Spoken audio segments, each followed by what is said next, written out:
Matamgi Manipuri Wari ki YouTube channel asibu tabiriba khwai pumnamakpu taramna ukchari.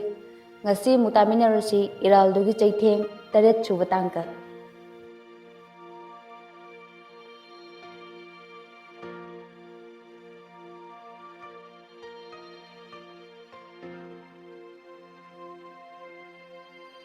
Mani su kari mata hangde ani magwa amata ngangnadana mani na yaifababu mayumda porakle. Numitsu takre thaja chak thongba loisinduna mapuroiba halakpa ngairi. Manigi mamasu masu poraklani khanduna thabalna ngalaba changoiduda phamduna leiri. Sumangda kar hek thojilupagi makol tabada thaja kadagi thoglai. Mani ubada harauna yenglami thaja yaifabana kardagi kumlakpa ubada nungaiba pumba mangkhibagum tawi. Manina chango karimta hangoiganuko. Ima, nasu lae. Yaifaba wa ngangde. Manigi matungda tapna adum chatli thajasu makoigi matau yengi. Mamana ngasaidagi isu lakpa ngairibani. Lao. Figado hongdoklaga chak chanaba taurasi. Isu waramlani. Thaja chap leptuna yengi wa ngangde. Hanubiduna yaifabagi ka taktuna masubu luna taujay.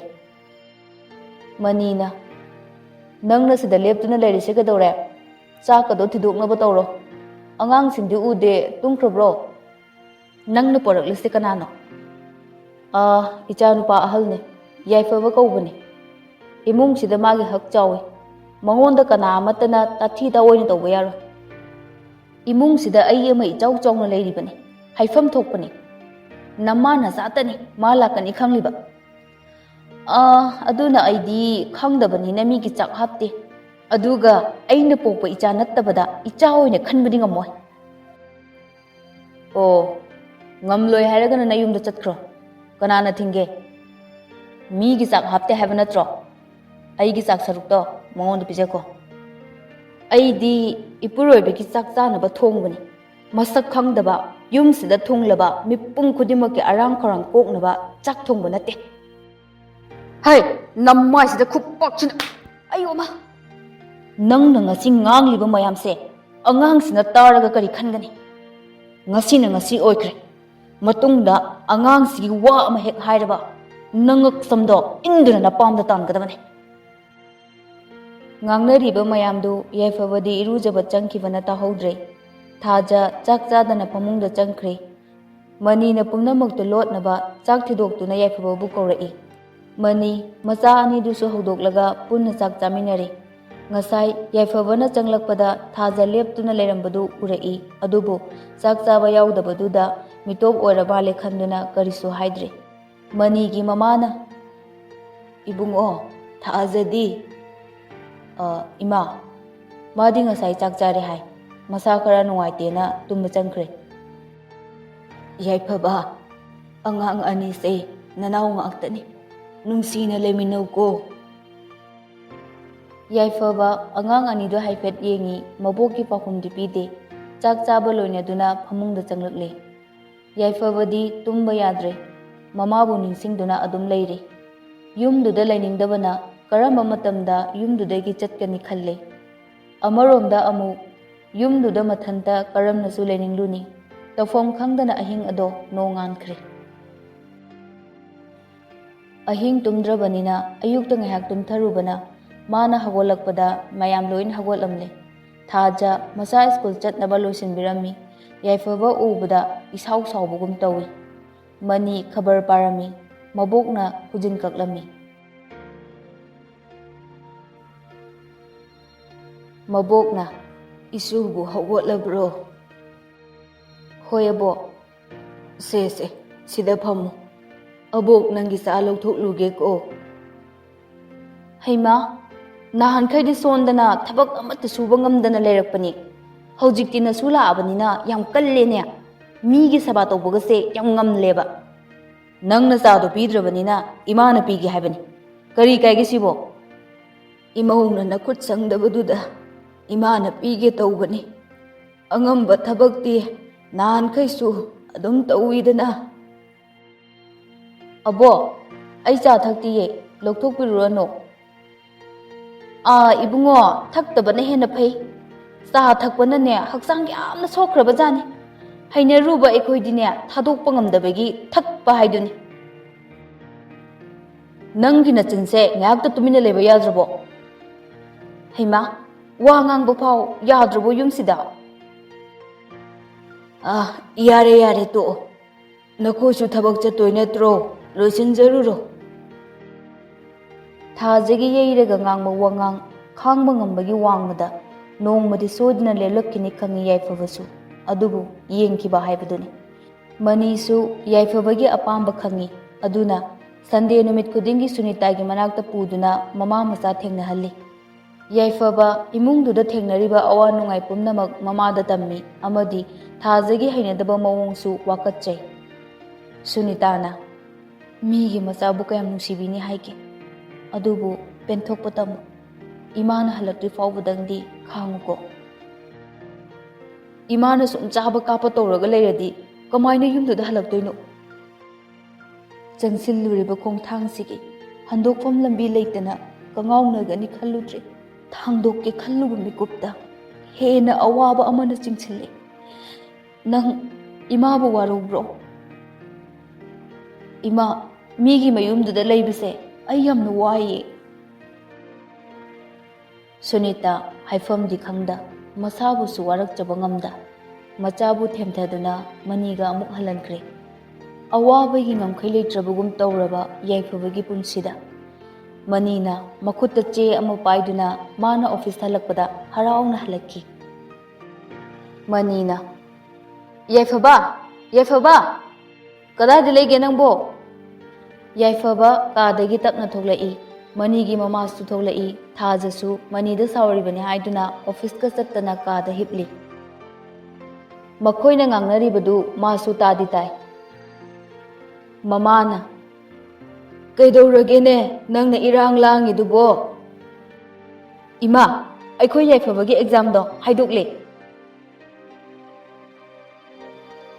yaifaba thamoida haraurabasu kariso hangam tongomdana lei manina yengone se yengoba se nangi roll number dune first division da yauriche aina ne tegi chingthokpani yaifaba chedo loduna ka hena harauba uttana tumina yengi mamana ngasidi isuna pass tawbagi nga ahauba ama chasi ima ichana pass tawraga chadaba yabro mani harau kada changlai thaja hiblambadu ubada tabro ai nga leiruge nang chak thongnaba tawramo isa yaifabado mak wangna first division da yauragline nachagi pass tawbuga aige kari bari lene kya aina hiplise hakchang ngamdabagi hipliba nga do sadaba yade haragana imanara nangnara karino thongbiro aidi ngamaroi hakchang ngamde haidrasu sak to thoningde sengna haiba yadro ho khaningba khallo imung sidane hakchang ngamde haiba yaba janate aidi robot nina nabaga yaba nateba hoi naro nang suminina nafam thokpani napunchi chupa nage sunaro aikhoina chak thongnaba haibasida nangdi yamna chawthoktana leiribo ore chak kuthong makna nomana petkani nomana chengchangani hengsang so adu mangai nomana thum yakani mahina amuk pik thanga yarongani ichagi pass to numisida nakut mana thongaga pijabado mapunchi chupa daw yaroi aduna nangna thongdabana phare is kariya nan makhaina ina thonglaga namba natro aduga ngasina nachagi mamangda aibu hatlibani ne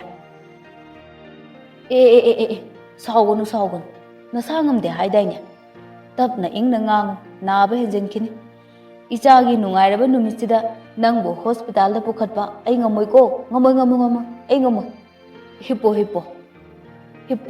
hippo ko narabani na saksu chaning laroi aduna tumtho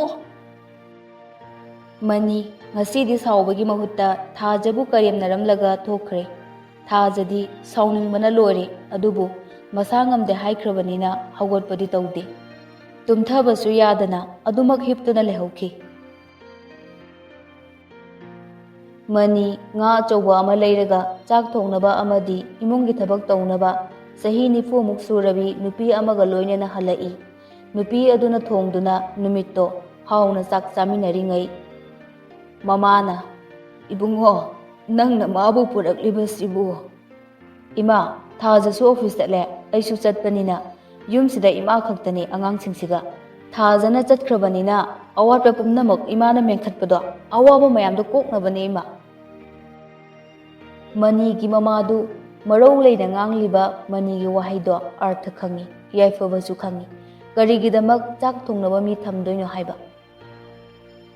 Ayukni mayam cha thaknaduna magi thabak taunari thaja thengna hawalaktuna isau langpham thiri. Mayam su khangbanina kana su karisu hairude thaja khananawa yengakpada mari chukhatpinaba leitrabada yaifabada tainarai. Thajana ibungo yaifaba nangdi kadaida muk tamba tare? Khangdiye kadaida tamdoino toklasira khallibane. Manina kaidawbagi toktoino ipa leiringaida lairik tamba tokpa yaba nate. Manipurgi afaba school amada tamhangani aduga 12 loibaga mapalamda tamgadabane. Tambiyu senjau paibana pa leiringaida nangna kaidawbagi lairik tamba toktoino isa sidi Manipurgi afaba school amada tamgadabani. Ngasidi kari numino mamada mama malida. Aikhoidi poktabi mamanina afabasu hainingde fattabasu hainingde hairuraga poktabi mama oibagini haibinaba yamna lei. Wa ngangbada kochi thangganuko. Haima kari thanglage? Nangse aigi khongthang khuting chenabinaba leibaga chap manakre. Nangna aise asuk yamna tathirise nangi nasasigi matangdagi natro.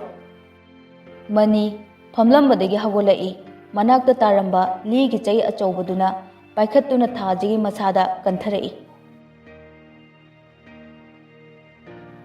Machi hotlagalore machi ayo ima kaino to budi badu bo mi hale naurubro nangbo aina nasagi wapallena puri banine nupani ngame haiduna puri baneba phuo nakhuto penaba phuo. Taningde tumina layo. Aina angangsigi wa amata ngangba yaroen hana haikiba natro. Mani thajabu phuba lepte yaifabagi machindagi ngasidi baba haina kauduna khamlaba hotnai. Mani wahaido tabada nungaibagi pangkhai leitre. Thangalamba chaidu thadaduna yaifabada nungsina yenglai. Thajana yare bungo khambira anu.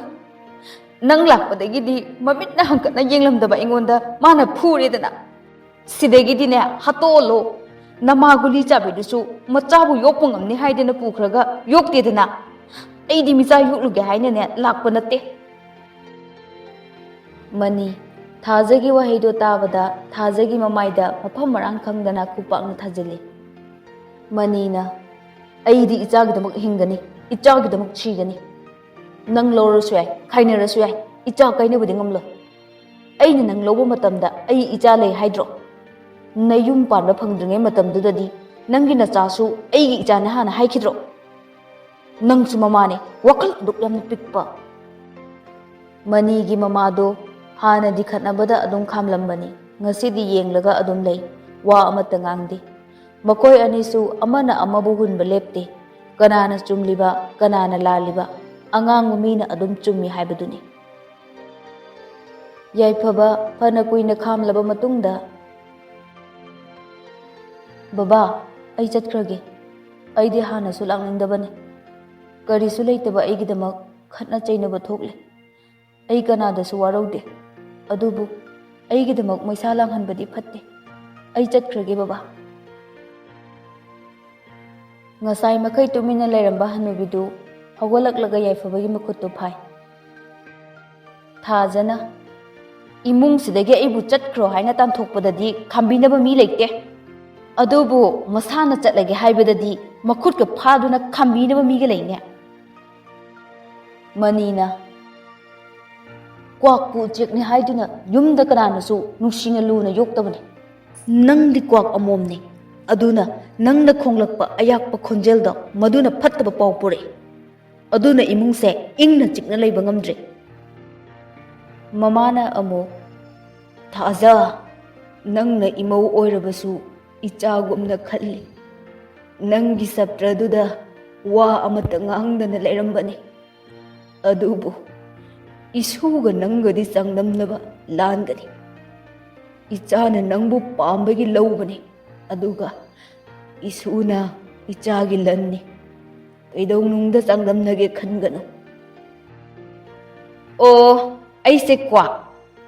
Mamal kaisu leiti sini ne. Ay yumsida leiba ngamloi. Aybu yumda haujimak thinbiro.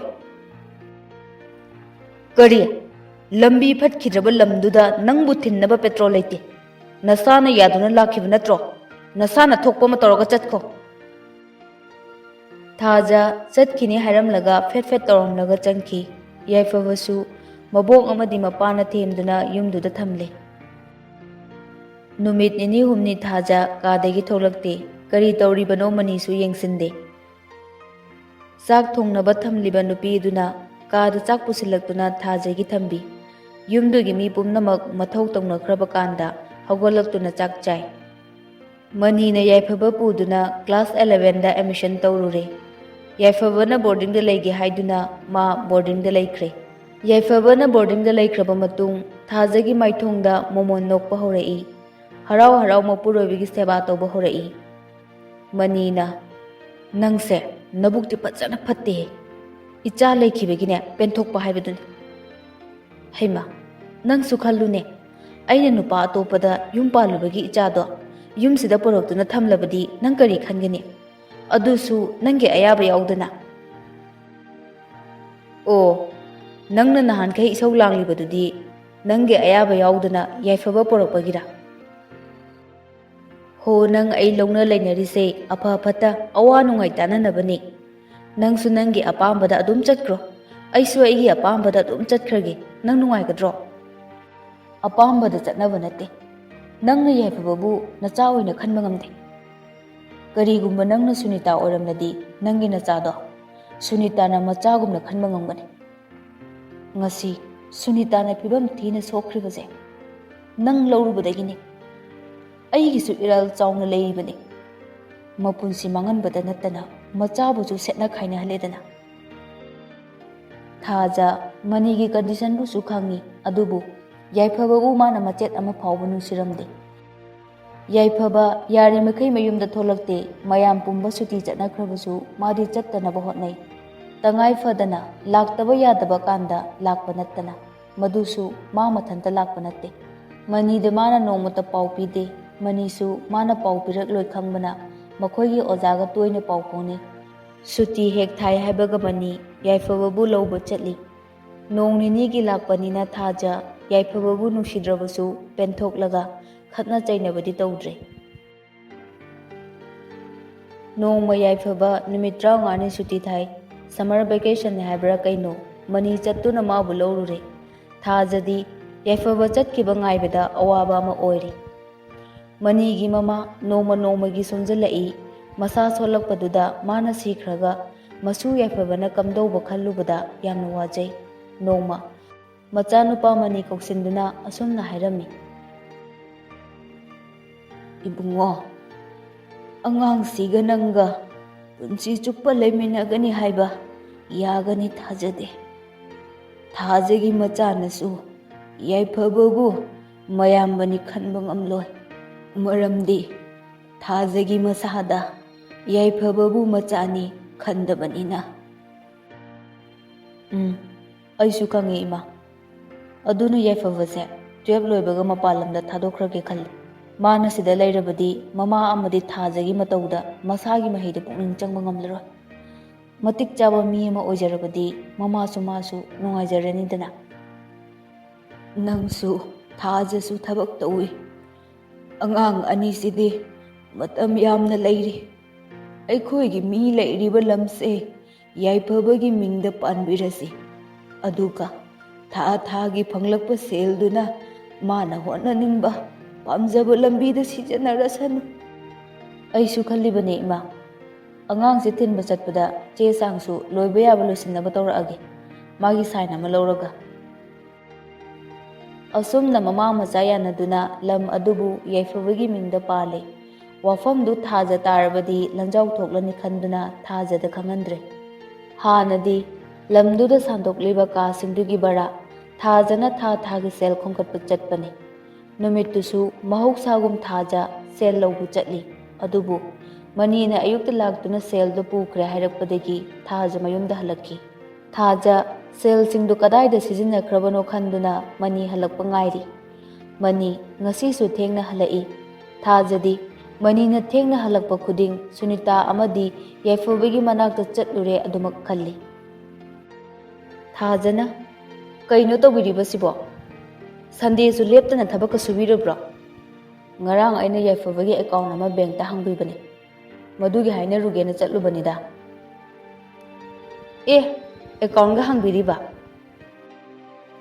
ꯍꯥꯡꯕꯤꯕ ꯌꯥꯔꯦ ꯀꯩꯅꯣ꯫ ꯃꯥꯅ ꯁꯤꯖꯤꯟꯅꯅꯤꯡꯉꯤꯕꯗꯨ account ꯂꯩꯔꯕꯅꯤꯅ ꯑꯩꯈꯣꯏꯗ ꯍꯥꯏꯗ꯭ꯔꯁꯨ ꯃꯅꯤꯡ ꯇꯝꯅ ꯁꯤꯖꯤꯟꯅꯕ ꯌꯥꯔꯦꯗꯅ꯫ ꯂꯝ ꯍꯦꯟꯕ ꯑꯉꯥꯡꯁꯨ ꯅꯠꯇꯦ, ꯃꯐꯝ ꯆꯥꯅ ꯑꯗꯨꯃꯛ ꯁꯤꯖꯤꯟꯅꯒꯅꯤ꯫ ꯌꯥꯝꯅ ꯊꯥꯖꯕꯤꯕꯒꯤ ꯋꯥꯅꯤꯅꯦ꯫ ꯅꯪꯅ ꯑꯌꯨꯛꯇ ꯂꯥꯛꯂꯒ ꯁꯦꯜ ꯄꯨꯈ꯭ꯔꯦ ꯍꯥꯏꯔꯛꯏꯅꯦ꯫ ꯑꯩ ꯁꯦꯜꯁꯤꯡꯗꯣ ꯈꯣꯝꯒꯠꯄ ꯆꯠꯂꯨꯕꯅꯤ꯫ ꯁꯦꯜꯁꯤꯡꯗꯣ ꯀꯗꯥꯏꯗ ꯁꯤꯖꯤꯟꯅꯈ꯭ꯔꯒꯦ?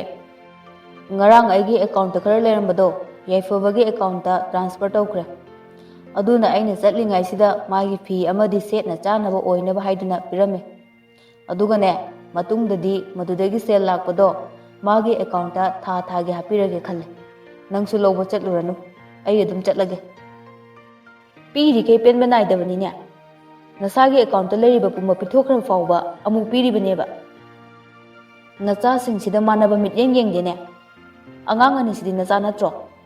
ꯃꯈꯣꯏꯗꯤ ꯀꯅꯥꯅ ꯁꯦꯝꯕꯤꯗꯧꯔꯤꯒꯦ?